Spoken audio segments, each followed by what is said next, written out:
Hey guys, welcome back to my channel. This is Shanti and you're watching SM Vlogs. So আজকের এই ভিডিওটা বানানোর একটাই motive হচ্ছে যাতে কিনা এই ভিডিওটা ম্যাক্সিমাম লোকের কাছে পৌঁছায়।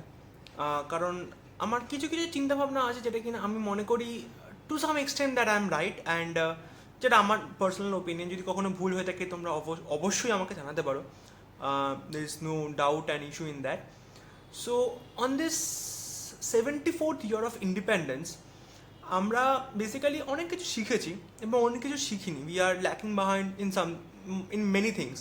সো আমরা শিখেছি কী কী, সেটা হচ্ছে যে কী করে আমরা একসঙ্গে চলতে পারি, কী করে আমরা একে অপরকে ভালোবেসে থাকতে পারি, কী করে আমরা জবাব দিতে পারি which is right and which is wrong. So and আমরা আবার অনেক কিছু শিখিও নি। না শেখার মধ্যে প্রথম জিনিসটা হচ্ছে যে নিজের রিলিজিয়ন ছাড়া অন্য রিলিজিয়নকে গুরুত্ব, ইম্পর্টেন্স বা রেসপেক্ট না করা।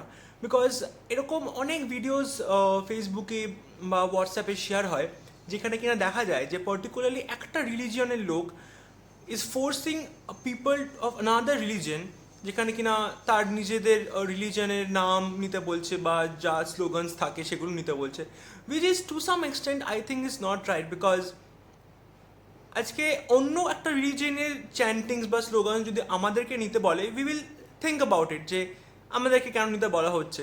সো আমি মনে করি যে আমাদের প্রত্যেক ব্যক্তিকে নিজের কিছু স্পেস দেওয়া উচিত যে তোমরা যে রিলিজিয়ন আছো তোমরা সেটা নিয়ে থাকো, we will stay with us only. And আমি মনে করি এটা আমাদের করা উচিত না। So this is the first one.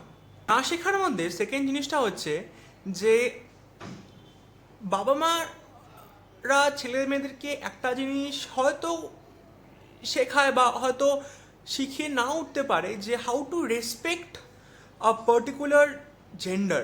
মানে আমি বলবো না যে ছেলেদেরই শুধু দায়িত্ব মেয়েদেরকে রেসপেক্ট করা বা মেয়েরাই শুধু ছেলেদেরকে রেসপেক্ট করবে, না। We should respect human beings basically. কোনো জেন্ডার বায়াসড হয়ে রেসপেক্ট করাটা আমি মনে করি উচিত নয়।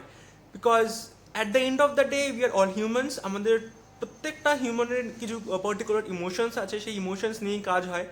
অ্যান্ড আমি মনে করি যে পার্টিকুলারলি একটা ছেলে বলছে যে একটা মেয়ে এই কাজটা করতে পারে না just because she is a girl, and একটা মেয়ে বলছে যে এই কাজটা করতে পারে না সেটা just because he is a boy. So অনেক এক্সাম্পলস ছেলেরা সেট করে যেরকম হ্যাঁ আমরা বাইরে বেরিয়ে কাজ করতে পারি। Even now in this days even womens are working very hard, ওরা বেরোচ্ছে and all that, so which is very good. And অনেক সময় মেয়েরা বলে যে we can give birth by boys can. So আমি মনে করি যে which is not right. Giving birth is a joint effort and ছেলে ছাড়াও বার্থ পসিবল নয়। সো হ্যাঁ পসিবল না, there are some other things ওদিকে আমি যাচ্ছি না, ওগুলো সব সাইন্টিফিক রিজনস চলে আছে। যে although I am not there to give scientific explanations and everything, but আমি মনে করি যে যাই মানে অ্যাপার্ট ফ্রম এনি এক্সপ্লেনেশনস আমি মনে করি যে just to respect human being, not gender or not to particularly যে ছেলেকে রেসপেক্ট করবো বা মেয়েকে রেসপেক্ট করবো। শিখিনি কিছু পুরুষ আছে বাইরে আউট ইন দিস ওয়ার্ল্ড, তারা হয়তো জানে না বা তারা হয়তো শেখেনি যে একটা ইভেন মানে if a girl is wearing a short dress which of their of own choice, যে ছোটো ড্রেস পরলে দে আর ক্যারেক্টারলেস। এটা অনেক সময় ট্যাগ দেওয়া হয় তাদেরকে যে if a girl is wearing short dresses that they are characterless, which is absolutely absurd and wrong. Wearing short dress, wearing long dress is absolutely their choice. Even অনেক সময় হয় যে একটা ছেলে যদি গামছা পরে খালি গায়ে রাস্তায় বেরোয়, সো তাহলে তো সেখানে ছেলেদেরকে টিজ করা উচিত না। So which is not inappropriate. So আমি মনে করি যে এই যে ড্রেসের যে ডিসক্রিমিনেশনটা বা ড্রেস কোড যেটা সিলেক্ট করি আমরা, সেটা আমি মনে করি না যে ইজ অফ গুড চয়েস। যে ছেলেরা যদি খালি গায়ে রাস্তায় বেরোবে, মেয়েরা যদি শর্ট ড্রেস পরে বেরোবে, it's absolutely their choice. So এখানে বলে নিজেদেরকে ছোট করা বা একটা সামনে যে পার্সনটাকে তাকে ছোট করা ইজ আমি মনে করি না খুব একটা ভালো কাজ হবে, যেটা কিনা এখন এই 2020-তে এসে আমাদের করা উচিত। আর একটা জিনিস যেটা আমাদের মানে শিক্ষাটা ডেভেলপ হয়ে ওঠেনি, যে অনেক সময় এরকম হয়েছে যে বিকজ মানে remembering all the incidents that happen past, যে ইভেন ধরো একটা মেয়ে কোনো সময় যদি কোনো বিপদে পড়ে বা ইয়ে করতে আসে, মানে বিপদে পড়ে, তখন যেন ধর কোনো ছেলেরা আসে এগিয়ে এসে হেল্প করতে, অনেক সময় তাদেরকে ডাক দেওয়া হয় যে ওই ছেলেটা খারাপ, ওর সঙ্গে মিশবি, বা ওই ছেলেটা আমাকে টিজ করতে আসছে বা ইয়ে করতে আসছে। সো জানি যে অনেক ইনসিডেন্টসগুলো হয়ে যায় যেখানে কিনা আমাদের মানে বিশেষ করে ছেলে জাতিদের প্রচণ্ড কি বলবো নেগলেক্ট করা হয়েছে বা দোষী করা হয়েছে যে হ্যাঁ তোমাদের জন্যই এইসব বাজে কাজগুলো হয়েছে, which is to some extent right. But আমাদের এটা জানা উচিত যে সব ছেলেরা কিন্তু রেপিস্ট হয় না। জাস্ট বিকজ কিছু কিছু ছেলেরা ওই জাতিতে করেছে, তো সব ছেলেরা কিন্তু রেপিস্ট হয় না। সো একটা জিনিস আমি মনে করি যে with some care, with some love, এই প্রবলেমসগুলোকে রিসলভ করা যেতে পারে। আরেকটা জিনিস যেটা কিনা খুব হাস্যকর লাগে, যেটা কিনা শুনতেও খুব অবাক লাগে, যেটা কিনা আমরা বিশ্বাস করতে শিখিনি, যে ছেলেরা কাঁদে।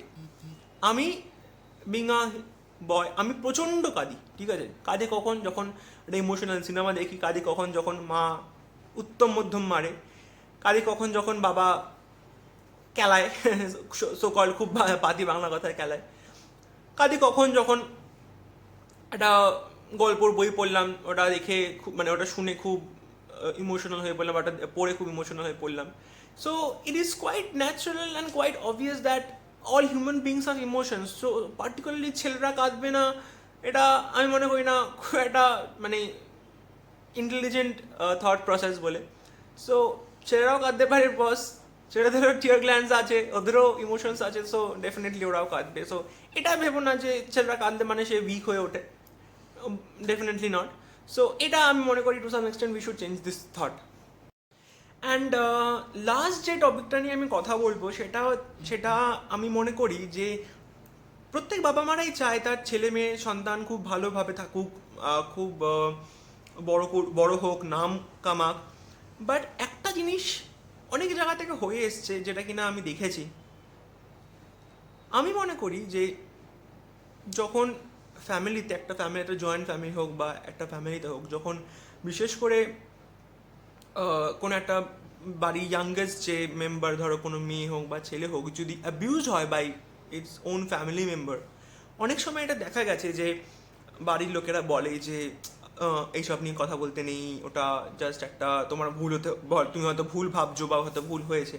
তো আমি মনে করি যে বাবা মাদের এই জায়গাটাতে they should step forward just to মানে অ্যাটলিস্ট ওরা যেন গিয়ে প্রপার জিনিসটা যেন বোঝে, ওরা যেন চাপিয়ে না রাখে। বিকজ এই একটা জিনিস, এই যে এটা ছোটো জিনিস ডেফিনেটলি নয়, এই জিনিসটা ইউ হ্যাভ নো আইডিয়া যে এই জিনিসটা পরবর্তীকালে গেলে পরে কত বড় একটা আঘাত হতে পারে, একটা বাচ্চাদের ওপর মানে আঘাত পড়তে পারে। So they can go to depression and এখন দেখা যাচ্ছে যে ডিপ্রেশন থেকে কত কিছু হচ্ছে। সো আমি মনে করি যখনই এরকম কোনো সিচুয়েশন, যদি গড গ্রেস না হোক, আমি চাই যদি কখনো হয়, আমি মনে করি প্যারেন্টস অ্যান্ড গার্ডিয়ানস যারা যারা বাড়িতে আছে, you should come in front, stand in front and just to protect your child. যে একটু কথাটা শুনো যে ও কী বলতে চাইছে, and to take possible steps যদি পসিবল হয়। সো এটাই আমার লাস্ট মেসেজ ছিল। অ্যান্ড আমি মনে করি যে এইভাবে যদি আমরা এই কিছু কিছু জিনিসে যদি আমরা একটু ওয়ার্ক করি, হয়তো আরও অনেক সিচুয়েশনস, অনেক কন্ডিশনস আছে। আমি অত মানে এই ভিডিওটাতে আমি বলে উঠতে পারলাম না, হয়তো অনেক কন্ডিশনস, অনেক সিচুয়েশনস আছে যেগুলো কিনা আমাদের ওয়ার্ক করা উচিত। তো এগুলো কিছু কিছু মেন ইস্যুস যেগুলো কিনা আমাদের শেখা উচিত, just to run in the track of independence and just to run in the track of development. আরও অনেক ডেভেলপমেন্ট প্রসেস আছে, সেগুলো আমি এখন আর বলছি না। সো এটা আমি মনে করি is quite necessary and quite useful যদি আমরা এগুলো করতে পারি। এত কিছু না শেখার মধ্যেও আমরা একটা জিনিস কিন্তু শিখিনি, সেটা হচ্ছে হেরে যাওয়া। In spite of all the odds we have never learn to fail. আমরা সবসময় চেয়েছি যে আমরা কী করে ঘুরে দাঁড়াবো, কী করে জিতবো, কী করে এগিয়ে যাব। সো হয়তো ইন আপকামিং ডেজ আমরা হয়তো শিখে যাব এটাও, যে কী করে এই মেনশন প্রবলেমসগুলো কী করে ওভারকাম করতে হয়, কী করে ফেস করতে হয়। So this is Sayantosh signing off for today. সবাই ভালো থেকো, thank you for all the support. আজকে ভিডিওটাতে আমি সাবস্ক্রাইব করতে বলবো না, আমি বলবো যাতে শেয়ার করে একটুখানি, যাতে কিনা এই ভিডিওটা, এই মেসেজ সবার কাছে যেন পৌঁছায়। And thank you so much for this love and support. সবাই ভালো থেকো, বাইরে গেলে মাস্ক পরে যেও, বাড়িতে এসে স্যানিটাইজ করো, stay safe, stay good and জয় হিন্দ।